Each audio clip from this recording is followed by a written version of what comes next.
꿈나무 여러분, 오늘은 김지수 작가의 인터뷰집 자기 인생의 철학자들 중에서 배우 윤여정 편 읽어드릴게요. 김지수 작가는 유력한 언론의 디지털 미디어에서 인터스텔라라는 인터뷰 칼럼으로 유명해졌습니다. 작가는 오랫동안 기자라는 호칭으로 불렸지만 인터뷰 방식은 기자 스타일과는 거리가 멉니다. 메스를 들이대거나 현미경을 들이댄 후에 보고서를 내놓는 방식이 아니라 아주 투명한 상태로 인터뷰이에게 완전히 녹아들어갔다가 작가만의 방식으로 인터뷰의 해설서를 내놓습니다. 그 해설서는 읽는 이에게는 영감을 주고 인터뷰이에게는 감동을 줍니다. 나보다 나를 더 잘 해설한 글을 만나게 되거든요. 저는 작가의 인터뷰 글을 읽을 때마다 초능력자가 아닐까 감탄하곤 한답니다. 윤여정 배우는 인터뷰 당시 나영석 PD와 윤식당이라는 프로그램을 통해 작품 캐릭터가 아닌 개인 윤여정의 모습으로 시청자들의 관심을 모았죠. 김지수 작가는 이를 예사로 넘기지 않고 집중 인터뷰를 했습니다. 이 인터뷰집은 2018년 출간됐고 불과 몇 년 후 74세의 윤여정 배우는 한국인 최초로 아카데미 여우조연상을 받으며 전 세계인의 스포트라이트까지 받게 됩니다. 이 책은 평균 나이 72세, 우리가 좋아하는 어른들의 말이라는 부제를 갖고 있고 윤여정 배우 외에도 노란호, 최재천, 이순재, 정경화 등 여러 어른의 인터뷰를 담고 있습니다. 자, 그럼 오늘 꿈나무 여러분들을 위해 준비한 부분 읽어드립니다. 윤여정 배우 편. 난 공부는 못해도 숙제는 해갔어요. 땀구멍으로 소금물이 차오르는 한여름, 청담동 915번지 스튜디오에 거대한 코트를 입고 나타났던 윤여정의 모습이 떠오른다. 밍크 아니에요. 세이블 이라고 그녀가 예의그 와인 냄새 나는 똑 떨어지는 목소리로 말했다. 2008년 영화 여배우들 촬영 현장에서 나는 기자 역을 맡아 그녀와 함께 연기를 한 적이 있다. 그 영화는 폭설로 오지 못한 보석 액세서리를 기다리다 지친 여배우들이 패션지 보그 촬영장에 갇혀 하룻밤 동안 각자의 본색으로 충돌한다는 사랑스러운 페이크 다큐였다. 영화 속에서 자신이 대타로 불려온 게 아닌가 추궁하던 윤여정에게 내가 했던 대사가 기억난다. 대타 아니에요. 나이가 들어도 여전히 진한 장미 냄새를 피우는 60대 여성으로 윤여정 말고 누구를 떠올릴 수 있겠어요? 그 말은 진심에서 나온 즉흥대사였다. 영화감독 이재용, 동료 배우 고현정과 꾸민 우리가 밥 먹고 농담하는 것만 찍어도 재미난 쇼가 되겠다던 그들의 작당은 애초 의도했던 프랑스와 5종의 8인의 여인들과는 달리 아주 다정하고 솔직한 영화로 완성되었다. 당시 63세였던 윤여정은 이제 72세가 되었고 예능 다큐 꽃보다 누나 이후로 그 에너지는 더욱 폭발하고 있다. 생각해보면 예쁘고 약한 이미지와는 거리가 먼 갈등과 독서를 두려워하지 않는 강한 여배우들의 퍼즐 속에서도 윤여정은 오롯했다. 1급 마이너라는 별명답게 자신이 어떻게 비칠지에 대해서 아무것도 두려워하지 않았다.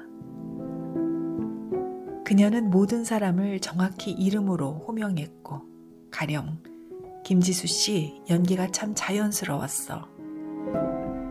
흡연 코너에서 자리를 양보하는 스태프들에게 고맙지만 괜찮아요 라고 응대했으며 케이크를 들고 응원한 방송국 후배들에게 출연료를 떼이지 않는 법에 대해 조언했다.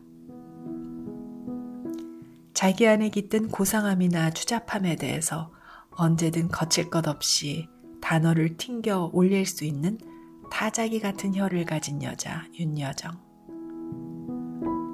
자신이 대타로 불려온 게 아닐까 전전긍긍한다는 여배우들의 설정과 달리 72세의 윤여정은 대체 불가능한 존재가 되었다.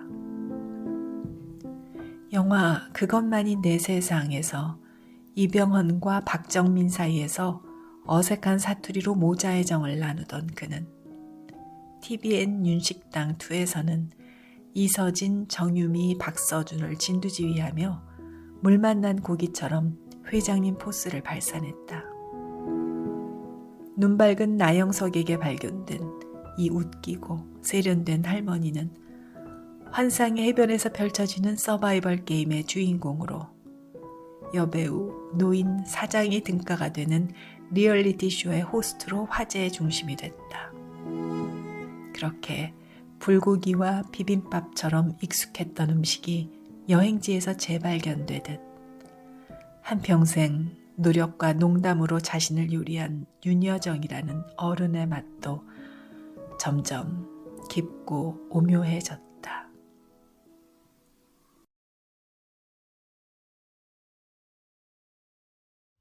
오늘은 2020년에 출간된 인터뷰집 자존가들을 꺼내들었어요. 불안의 시대에 자존의 마음을 지켜낸 인생 철학자 17인의 말이라는 부제가 붙어있네요. 17편의 이야기 중 오늘 읽어드릴 부분은 배우 김혜자님 편 중에서 발췌했습니다. 배우 김혜자, 눈앞에 주어진 시간을 잘 붙들어요. 늙어버린 몸에 늙지 못한 마음은 어떻게 적응해 갈까? JTBC 드라마 눈이 부시게는 시작부터 이제까지 보아온 김혜자 드라마와는 결이 전혀 달랐다. 한지민과 김혜자가 몸을 바꿔가며 25살과 70살을 가파르게 오가는 모습에 그래 이 맛이야 깔깔거리면서도 저분이 저렇게 트렌디해도 되나 슬쩍 걱정도 끼어들었다. 시계를 잘못 돌린 실수로 한순간에 50년의 나이를 먹은 혜자에겐 매 순간이 낯선 신세계다. 저녁에는 왜 이렇게 잠이 쏟아지는지, 급할 때면 왜 또 무릎은 삐걱대는지 투덜대는 김혜자의 주름진 미간에는 불가항력적인 시간의 완력에 밀려 얼빠진 듯한 표정이 뒤섞여 있었다. 드라마는 타임슬립이라는 트릭으로 모두를 기분 좋게 속인 채 10회까지 내달린다. 혜자의 얼굴에 겹겹이 드리워진 다차원의 시간 속으로 각본이 설득력 있는 맥락만 잡아주면 그녀가 감당하지 못할 감정의 시차는 없어 보였다. 그 모습이 놀라워 김혜자에게 인터뷰를 청했다. 몇 번을 고사하다 드라마 방영이 끝나고 보자고 간신히 허락을 얻어냈다. 기다리는 하루하루가 지루하지 않게 그녀의 문자가 매일 안부 편지처럼 날아들었다. 김석윤 감독이 자기를 믿고 하라고 했어요. 난 그 사람을 믿어요. 그 사람 머릿속에 온갖 이야기가 기다리고 있는 것 같았어요. 드라마가 끝나고야 알았다. 왜 좀 더 일찍 만나면 안 되었는지를. 전통적인 타임슬립 드라마인 줄 알았던 눈이 부시게는 알츠하이머 환자의 머릿속에 펼쳐진 환각이라는 역대급 반전으로 놀라운 감동을 안겼다. 늙은 내가 젊은 꿈을 꾼 건지 젊은 내가 늙은 꿈을 꾼 건지라는 한마디가 이토록 구체적 충격으로 다가온 것은 대본이 정확하게 김혜자라는 육체를 통과했기 때문이리라. 드라마가 막을 내린 다음 날 김혜자를 인터뷰했다. 뇌고치가 명주실 뽑아내듯 꿈꾸는 듯한 얇은 목소리로 그녀가 말했다. 이 드라마를 나를 한없이 사랑으로 감싸준 하늘나라의 남편에게 주고 싶어요.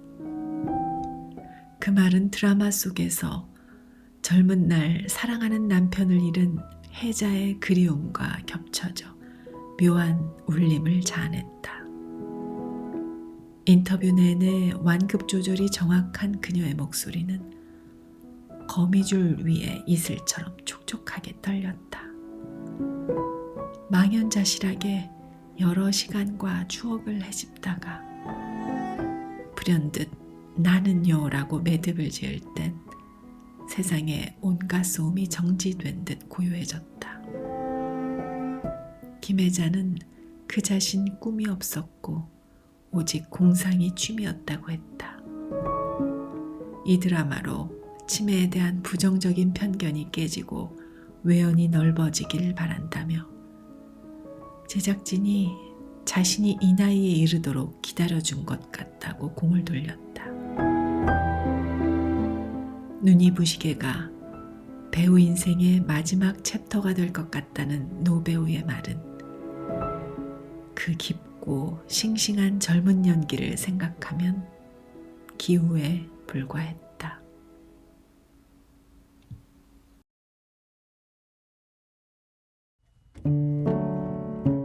오늘은 이 시대 대표 지성 이어령 선생과 선생이 선택한 마지막 제자 김지수 작가의 인터뷰집 이어령의 마지막 수업을 준비했어요.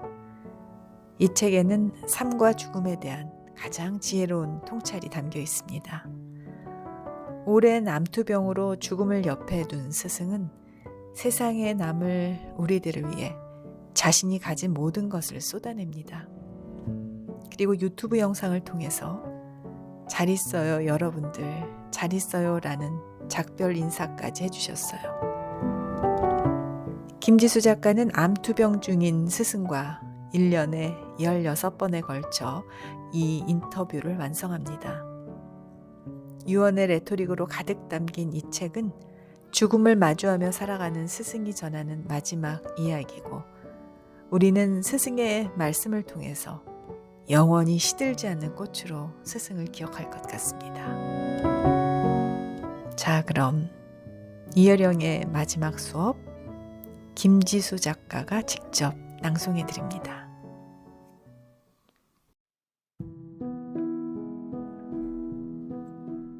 이어령의 마지막 수업. 마인드를 비워야 영혼이 들어간다. 만원 버스를 생각해보게. 사람이 꽉 차서 빈대가 하나도 없는 게 바로 영혼 없는 육체라네. 유명한 일화가 있어. 스님을 찾아온 사람이 입으로는 한 수 배우고 싶다고 하고는 한참을 제 얘기만 쏟아냈지. 듣고 있던 스님이 찻주전자를 들어서 잔에 들이붓는 거야. 화들짝 놀라서 스님, 차가 넘칩니다. 했더니 스님이 그랬어. 맞네. 자네가 비우지 못하니 찬물이 넘치지. 나보고 인생을 가르쳐달라고? 비워야 가르쳐주지. 내가 차 있어서 말이 들어가질 못해. 스님의 말처럼 마음을 비워야 영혼이 들어갈 수 있다네. 선생님, 마인드로만 채우고 살았는지 영혼으로 채우고 살았는지 어떻게 압니까? 깨지고 나면 알겠지. 미안한 얘기네만 대체로 정치가들은 마인드만 꽉 차 있어. 깨지면 남는 게 없어. 빵, 돈 이런 것들만 남겠지. 시인, 화가, 종교인, 비어있는 영혼의 세계를 이야기한 사람들은 영원히 가. 우주와도 통하니까. 선생님, 문득 윤동주와 고흐가 떠오릅니다. 윤동주의 별에는 밤과 고흐의 그린 별이 빛나는 밤에 그들의 눈은 비어있으므로 무엇을 본 걸까요? 과학적으로 설명해 주겠네. 태초에 빅뱅이 있었어. 물질과 반물질이 있었지. 이것들이 합치면 빛이야. 엄청난 에너지지. 그런데 반물질보다 물질이 더 많으면 빛이 되다만 물질의 찌꺼기가 있을 것 아닌가.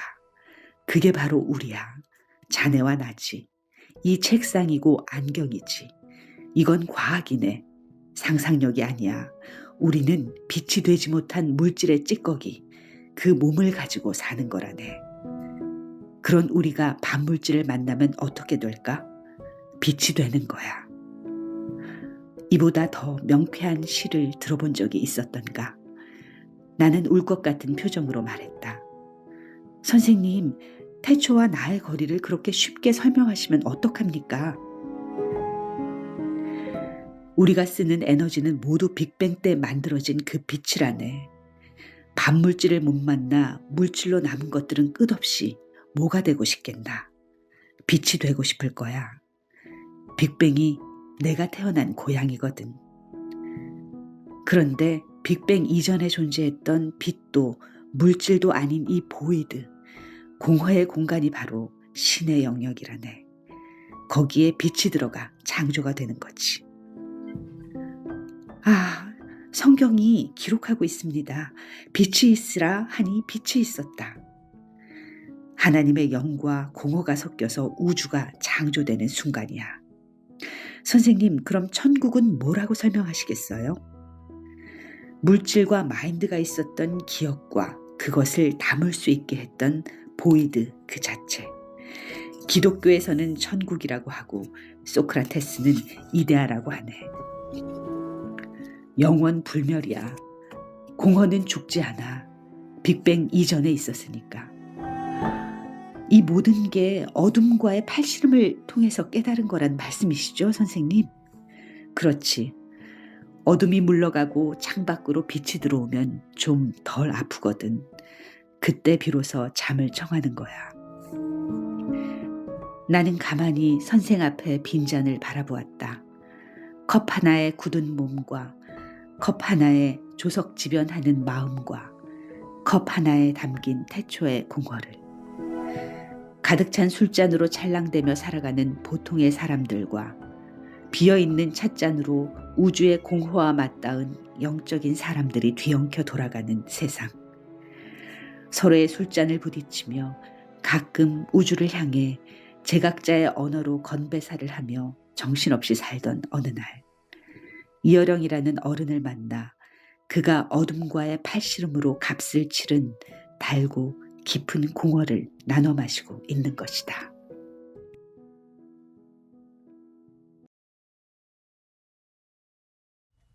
이번 주엔 인터스텔라라는 심층 인터뷰 칼럼으로 유명한 김지수 작가의 인터뷰집 시리즈로 함께하고 있습니다. 오늘은 2023년 발간한 인터뷰집 위대한 대화, 인생의 언어를 찾아서 중에서 경영사상가 찰스 앤디 편을 요약해서 읽어드릴게요. 세계의 경영사상가를 만났다. 90세 인생 구루는 생의 마지막 몇 달을 남겨둔 채 기꺼이 인터뷰에 응했다. 그의 아들 스콧 핸디가 아버지의 육성을 정리한 기나긴 녹취록을 보내왔다. 단어와 단어 사이에 사랑과 뜨거움이 그대로 느껴졌다. 어떻게 지내십니까? 침대에 누워 명상하며 지나온 인생을 되돌아봅니다. 건강은 어떠신가요? 지금 저는 인생의 마지막 몇 개월을 보내고 있습니다. 어떤 책임도 고통도 느끼지 않고 평화롭게 누워 마지막을 기다리고 있습니다. 인생의 끝이 이렇게 좋을 거라고는 상상도 못했어요. 놀라울 정도로 행복했고 이루고자 했던 모든 것들을 거의 성취했습니다. 얼마 전엔 아프리카에서 영국의 찰스 핸디 교수 앞이라고 적힌 편지 한 통도 받았어요. 반송 주소도 서명도 없었죠. 단지 찰스 핸디 정말 감사합니다 라고만 쓰여 있었어요. 제가 느끼는 건 하나예요. 누군가에게 도움을 주는 것이 정말 즐거웠다는 것. 인생을 한마디로 정의하면 무엇인가요? 인생은 배움의 여정입니다. 코너를 돌면 뭐가 있을지 전혀 알 수 없지만 무슨 일이 있더라도 반드시 배움이라는 보상이 따르지요. 선생이 경험한 행복은 어떤 상태였나요? 할 일이 있고 사랑할 사람이 있고 기대할 것이 있는 상태입니다. 그중 가장 중요한 것은 무엇인가요? 단연코 사랑할 사람이지요. 좋은 친구는 연인만큼 좋습니다. 어떤 연인은 이기적이라 당신에게 돌려주는 것을 싫어합니다. 운 좋게도 제 아내 엘리자베스는 최고의 친구였어요. 배움과 위로를 주는 베프였죠. 아내는 신중했고 적정한 선을 지켰습니다. 저를 비판했지만 동시에 당신이 하는 일은 아주 중요한 일이에요 라고 일깨워 주었어요. 관계의 황금 분할을 만드는 비법이 궁금합니다. 기업이든 인간관계든 양쪽이 다 공정하다고 느껴야 거래가 지속됩니다. 서로가 원하는 걸 얻어야죠. 인생은 위험의 연속이기에 급격한 코너를 돌 때마다 걱정하지 마, 괜찮아질 거야, 기회를 보자, 웃자고 격려해 줄 사람이 필요해요. 그런 관계는 다 양방향입니다. 당신이 맞닥뜨린 행과 불행에 대해 허심탄회하게 얘기하는 상대에게 당신도 합당한 관심과 염려를 돌려주세요. 공생에 무임승차는 없습니다. 기대치의 균형은 투명한 계약이죠. 상대가 원할 때 그들의 삶에 나를 몰입시킬 수 있어야 합니다. 연결될수록 외로워지는 요즘, 세상에서 어떻게 그런 진짜 조언자를 삶에 초대할까요? 아내와 저는 인생 전반에 걸쳐 2명의 친구와 가깝게 지냈습니다. 점심도 함께하며 자주 어울렸죠. 난처한 직장 문제를 의논하고 서로가 처한 곤경에 조언했어요. 당신을 돕기 위한 구체적인 행동을 하는 사람이 진짜 친구예요. 그들을 한 달에 한 번이라도 정기적으로 만나 의견을 구하세요. 연구에 따르면 사람들은 자기가 정말 성공하기를 바라는 사람의 조언만 받아들입니다. 그래서 당신 틀렸어요 라는 아내의 말을 저는 순순히 수용했어요. 혹 당신이 팀원들의 조언자가 되려거든 당신이 그들 편이라는 걸 먼저 납득시키세요. 비난이 아니라 도움이 되고 싶다는 진심을. 경험상 직장 상사는 나를 돕기보다 이용하는 데만 급급했거든요. 인간은 관리되어야 하는 자원이 아니라는 말도 충격이었어요. 나는 인적 자원이 아니라고요? 사람은 자원이 아닙니다. 일하는 인간은 욕구와 자율성을 지닌 독특한 주체예요. 사물은 관리되어야 하지만 사람은 격려와 용기로 움직입니다. 사람을 물건 취급하면 사람이 물건처럼 행동하게 되죠. 단어가 중요해요. 많은 인사 담당자들이 자신을 인적자원 관리자라고 여기는데 하루빨리 관리자에서 조력자로 인식을 전환하기 바랍니다. 리더십은 적절한 사람을 뽑아 잘 해낼 수 있는 조건과 이해할 만한 기준을 제시하고 성취한 경우에 보상하는 행위예요. 이 즈음에서 돈 얘기를 좀 해볼까요? 선생은 돈에 쪼들려 본 적은 없으신가요? 저는 여러 번 직업을 바꿨어요. 석유회사 간부에서 교수로, 프리랜서 작가로. 직업을 바꿀수록 즐거움은 커지는 대신 소득이 줄더군요. 하지만 아내와 저는 만족했습니다. 우리 부부는 소득에 맞게 생활 수준을 조절하는 훈련이 되어 있었어요. 물건은 수리하며 오래 사용했고 부족하지 않으면 충분하다고 생각했죠. 돈에 초연하라는 말이 아닙니다. 돈을 벌기 위해 인생에 너무 많은 시간을 쏟지 말라는 거죠. 생활 수준을 유지하려고 원치 않는 일을 계속하면 영혼이 망가집니다.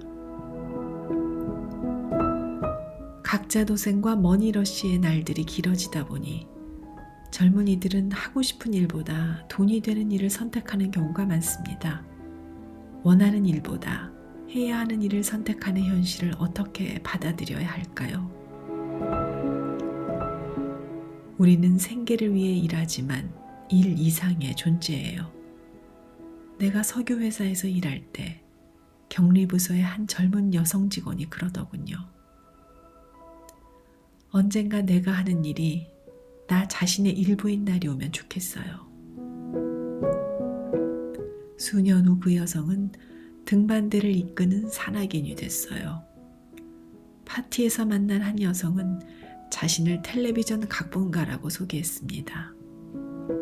한 편도 제작된 적 없지만 주중에 그 일을 하려고 일요일엔 생계를 위해 달걀 포장을 한다더군요. 일요일의 달걀 포장은 정말 하고 싶은 일을 하기 위한 일인 거죠. 인간은 늦더라도 자기가 진정 원하던 일을 찾아가게 돼 있어요. 아리스토텔레스의 말이 맞습니다. 타인을 위해 당신이 가장 잘하는 것에 최선을 다하라. 저도 강연을 잘 마치고 손뼉치는 사람들과 눈을 맞출 때 살아있다는 희열을 느꼈죠. 경영사상가로서 선생이 인생에서 얻은 가장 큰 깨달음은 무엇인가요?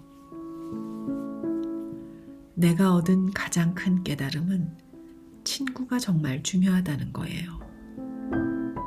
강한 힘이 느껴지는 전성기 시절이나 지금의 저처럼 움직일 수 없는 마지막 때나 당신을 찾아오는 친구에게 아낌없이 애정을 표현하세요. 비즈니스도 마찬가지예요. 사람을 우선하면 이익은 자연히 따라옵니다. 이익을 먼저 챙기면 주변 사람들부터 떠날 거예요. 일터에서 신뢰할 만한 사람을 만나면 그들에게 자유를 주세요. 놀라운 충성심과 혁신을 보게 될 겁니다. 지금이라도 그런 싹이 보이는 사람을 만나거든 애정의 끈으로 묶어두세요. 비용이 든다면 지불하세요. 정직한 친구는 최고의 투자처예요. 격동의 시간을 보내고 있는 한국인 친구들에게는 어떤 조언을 해주시겠어요? 제가 받은 최고의 선물을 나눌게요. 잠비아의 어느 학교 학생들이 똑같은 티셔츠를 입고 찍은 사진이죠. 가슴팍에는 이렇게 새겨져 있었어요. 타인을 위해 당신이 가장 잘하는 것에 최선을 다하세요. 저는 진심으로 당신이 잘 되길 바랍니다.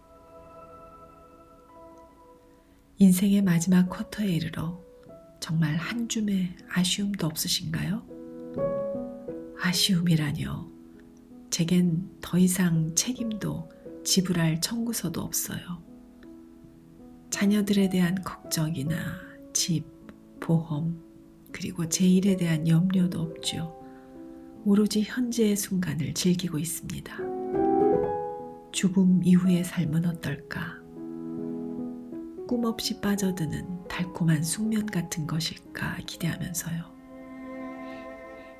침대에 누워있다 보면 생애 좋았던 시간만 떠오릅니다. 세상엔 내가 누린 좋았던 것들이 셀 수 없이 많아요. 새소리, 봄에 피는 꽃들, 창문 밖으로 보이는 아름다운 나무들, 기쁨은 절대 셀 수 없는 것들이죠. 숫자가 없으니 정말로 멋진 기분입니다. 천국이 이런 곳이 아닐까요?